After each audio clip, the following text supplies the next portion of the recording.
Hey guys, as you can see, once you open up Unity you can able to see like this. Okay, so over here as you can see in the hierarchy, okay, this is pan camera where we will shoot our game like as movie. Okay, so you can see the project folder over here.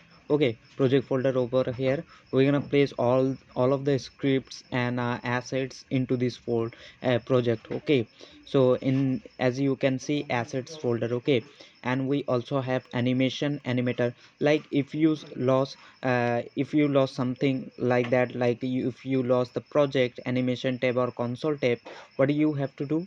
You just need to go to window. Okay, window and then general. You will able to see able to see the scene, game, inspector, hierarchy, project, console, all of them. Okay, so this is scene view where we can drag. Okay, as you can see in the right, you can see the move tool, rotate and scale tool, also the scale 2D, as you can see. Okay, so this over here camera will shoot our game, and the camera also a game object. Okay, what is a game object? Game object is a if I right click on hierarchy. Okay, go to hierarchy. If I right click, okay, I'm gonna create an empty game object. Okay, I'm gonna reset this. So basically this means game object, basically we add components to do something, like we add rigid body 2D to a game object. It will fall down by default.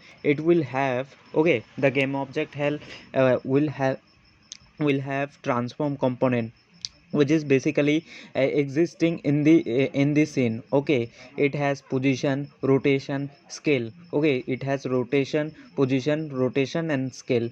Okay, so if you don't have knowledge about C sharp coding, okay, and if you don't know about much about Unity, it's all fine. I'm gonna teach you all of the basic things of Unity as well as C sharp coding. Okay, so I will put a link in the description. Okay, I'm gonna drag a assets folder. I'm going to put it in the link in the description. You can check that out. Okay, so I'm going to just download. Okay, I'm gonna this folder. You just have to select that and drag it to the project and the assets. Okay, if you lost something like that, you just have to go window. Okay, window and then general, and you will able to find all of them, like the console tab over here will see our, we're gonna debug that. Okay, we're gonna debug over there. So what we need to do, so if I select, if I go head over to sprites. Okay, Sunnyland, from there if I select assets. Okay, at last, so as you can see, if I so select the game object in the inspector, in the right corner you can able to see inspector. Okay, where we get details about the sprite sheet or sprite. So what we gonna do, hit the sprite editor button over here. Okay, as you can see there are multiple sprites. So what we need to do, we need to select over here. You can see sprite mode to select single.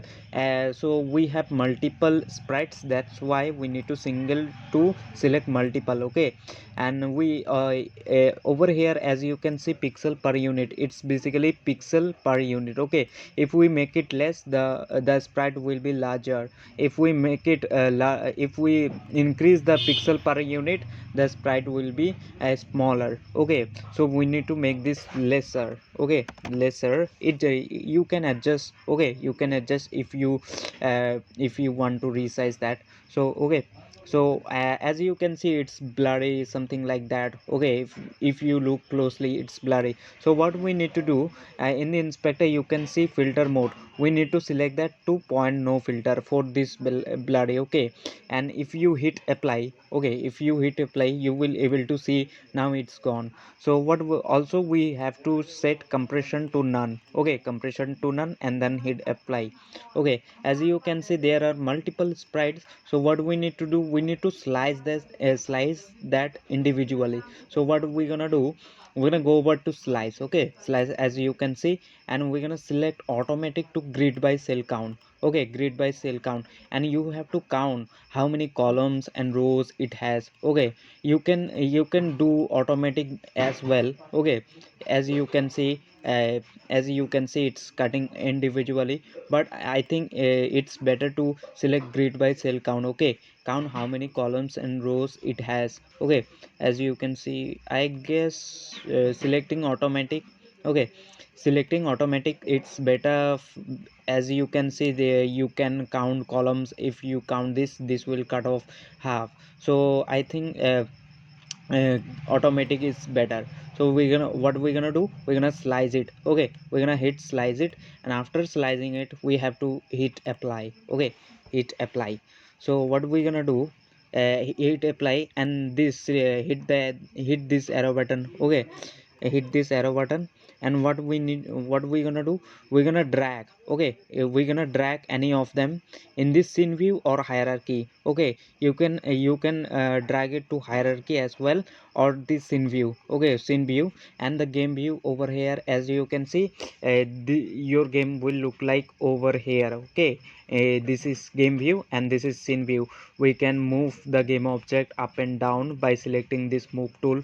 We can rotate this game object. Okay, and then we can scale it like this. Okay, by selecting the scale, and we can also stretch. So if you mess with this sprite, so what you need to do, just go over to transform component.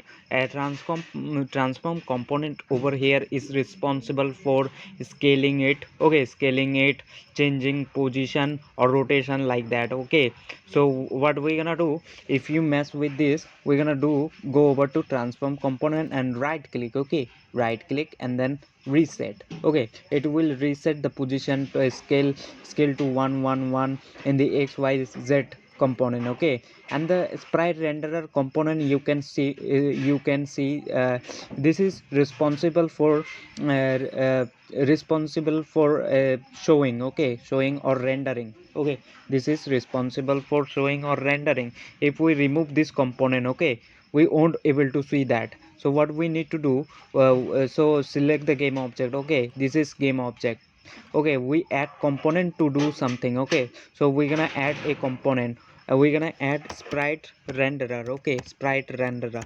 Basically, sprite renderer over here is responsible for rendering the game object. Okay, or the sprite. So what as you can see in this sprite, it says none. So what we need to do, select any of them and drag it to that sprite slot. As you can now you can see the game object. Okay, and also you can flip in the x. Okay, x or in the y. So I'm gonna set it like this. So what we're gonna do, we're gonna add gravity to this game object. Okay, so what we need to do, we need select the game object. Okay, yeah, and you can name it by right click. Okay, right click and rename, or just select the game object, go to inspector over here. As you can see, you can also change the name over here. Let's say we're gonna set it to player, something like that.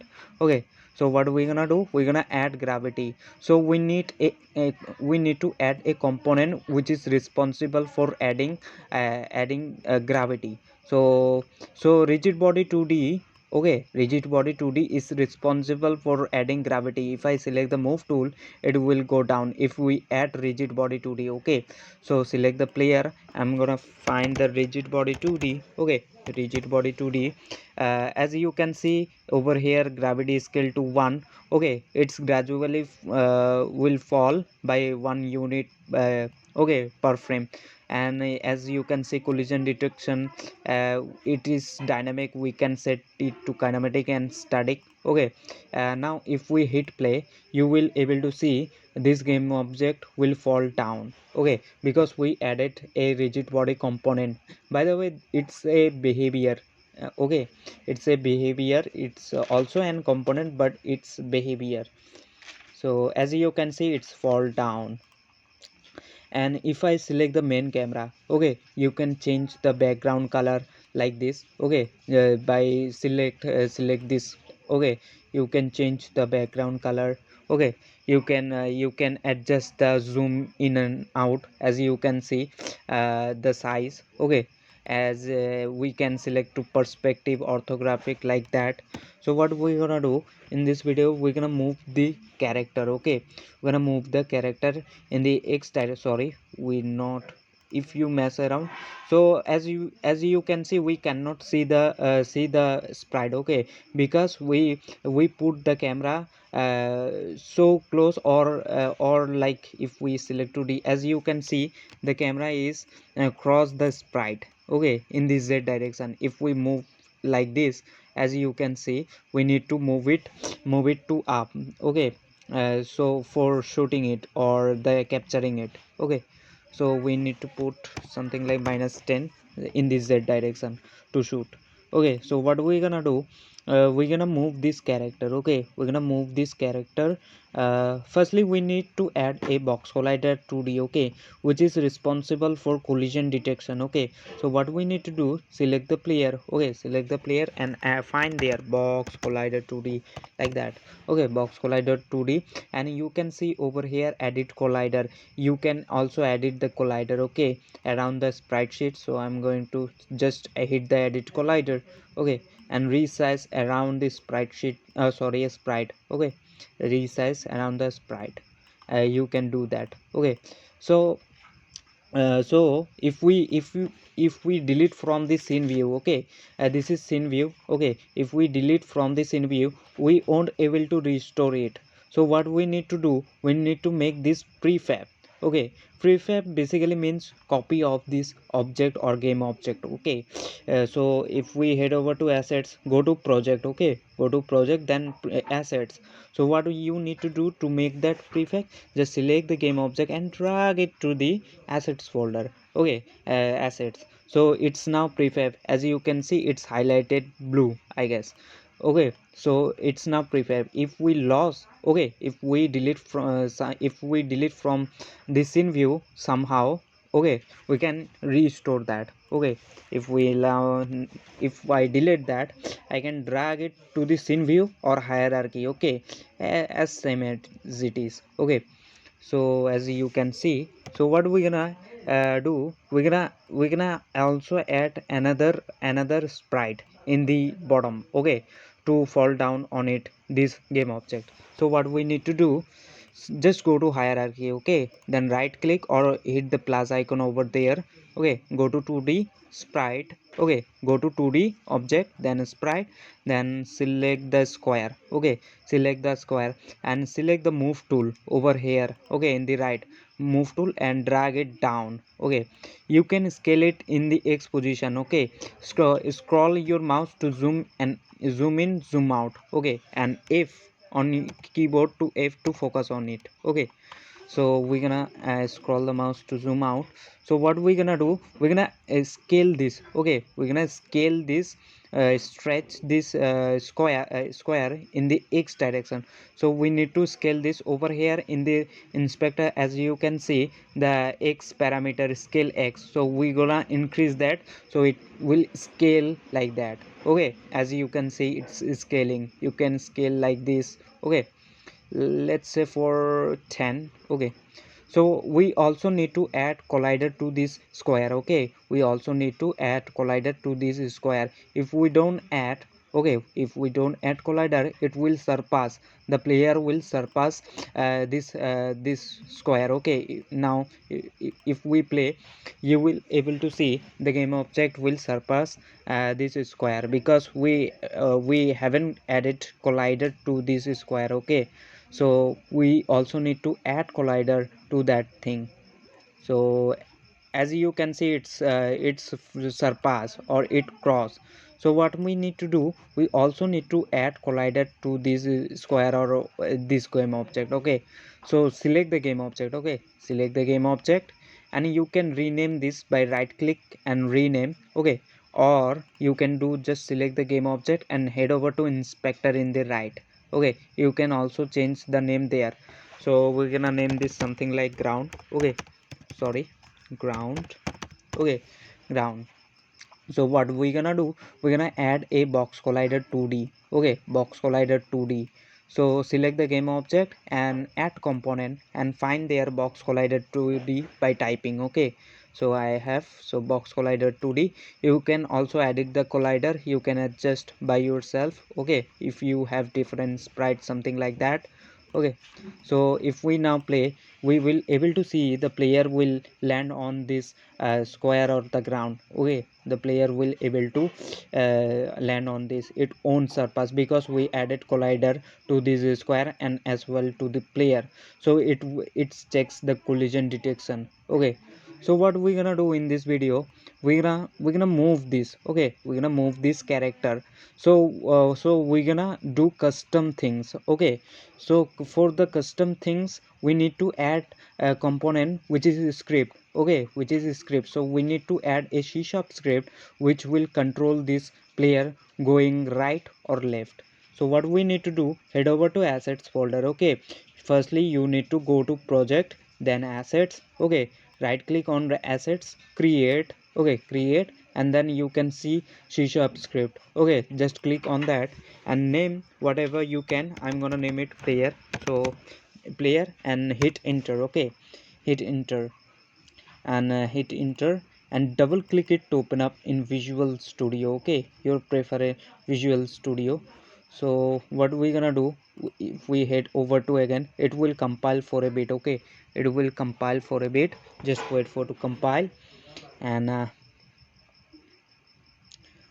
you will able to see. So we also need to add this script. Okay, script to this player game object. Okay, to this player game object. So if we select the game object player, and we can drag the script to that. Okay, or you can just do add component and find like player, type the script name, you will able to see that and add this. So as you can see, the plus icon over here in this script, as you can see. So what we gonna do, we go into go to overrides. Okay, overrides, and then you have to do apply all. Basically it will change in the prefab as well. Okay, it will change in the prefab as well. So we need to do hit apply all. Okay, so if we move over to script, as you can see here, over here is a class. Class basically means a blueprint of a object, like like an helicopter. You have the design of helicopter. Okay, so the design, the design is the class. Okay, and the actual helicopter is the game of object. Okay, so we just we just define some attributes or properties, something like in the class. Okay, then we implement that into game objects. Okay, so over here as you can see, public class mono behavior. Mono behavior itself a class. Okay, class basically means a blueprint of an object. Like imagine you gonna make a house. So what you need to do, you need to design the first. Okay, design, you have to design the home or house. Okay, so the design do is the class. Okay, and the actual house, what you build is the game object or object. Okay, so as we can see, mono behavior over here, basically this is unity class. Okay, we are inheriting from mono behavior class. This will allow us some properties of unity. Okay, as you can see, start function and update function. The function basically means a specific line of code which does specific things. Okay, and over here in the top you can see the namespaces, like it's allow us to use some module. Okay, module or libraries over here. As you can see, if you remove the using unity engine, you will able to see it as in the start function the underline became red. Okay, it will become red. So over here is start function. Okay, the start function get called one time when the game start. Okay, when the game start. And over here the update function get called every time, like in 1 second 60 frame it pass. It's called over and over again. Okay, it's called again and again. So so what we gonna do, we're gonna make a variable is just like a container. Okay, it's a container which will which holds values. Okay, So we're gonna create a float variable. So we will do float tab. We need to make it public basically means we will able to adjust, okay, in the inspector. Okay, we will able to see, okay, we will able to see the attribute in the inspector. So just I'm going to float, and float basically those numbers which is are floating, like 0 0.1, 0 0.5, 1 2 3 4, 5.5, like that. Okay, we also need to name that variable. We, let's say we will call speed, and you can set it by default something, some value, like I'm gonna set 2.5 f. We have to pass f in the end, okay, because it is floating value, okay, floating value. So we need to pass the f, okay.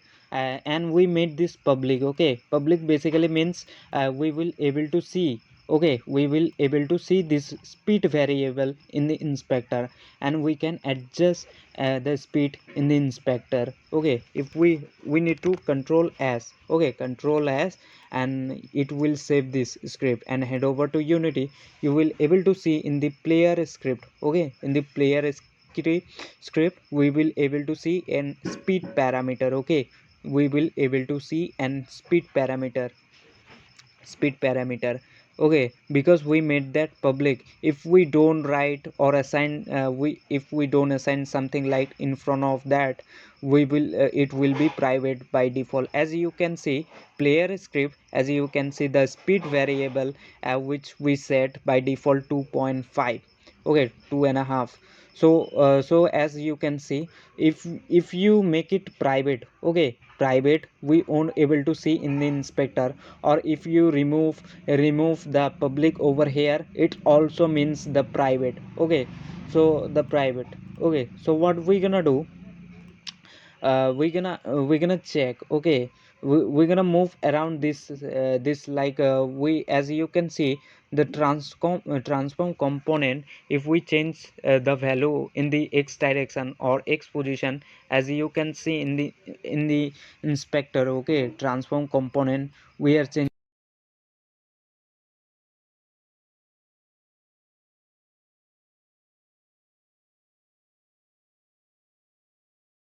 a new next video, okay. For sake of simplicity, I am just ending this video uh, here, okay. If so make things simple, okay. So I hope you enjoyed this video, okay. So thanks for watching this video, and if you want to support me, you can support me on patreon.com, okay. This is a beginner tutorial, okay. If you have any question like that, you can comment below, okay. And lastly, thanks for watching this video.